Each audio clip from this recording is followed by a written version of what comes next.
So if we think about network design and design in computer science in general as being based on incentives, and we go back to the 1960s when networks were first being born, the incentive was really to get machines talking to each other. So security was not really top of mind. And as we transition and technology starts to get better, we start to see these islands of networks forming within companies and academia.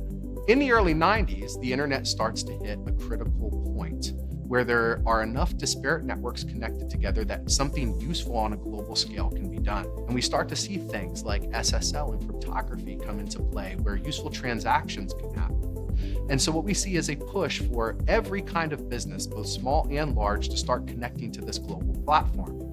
But this presents a problem because in the 1990s, in the computer science and network engineering world, we didn't really have a good model around security. What does it mean when you have your small network that you control and now you're connecting to this large global thing that doesn't have the same levels of security controls in it?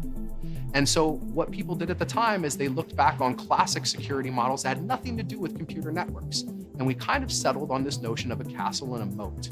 And that's what we call network perimeter security today. As more and more companies came online, moving their assets and markets and all of their critical infrastructure there, so too did we see criminal enterprises, the rise of hackers, etc., realizing that that's where the targets are now and becoming more sophisticated to attack them. If you're an attacker, your incentive is to get inside of that network perimeter, steal the crown jewels, and then get out. In effect, we're defending against these kind of attacks with a network security model that's 40 plus years old. In order to meet the security demands of today, we must rethink that old architecture.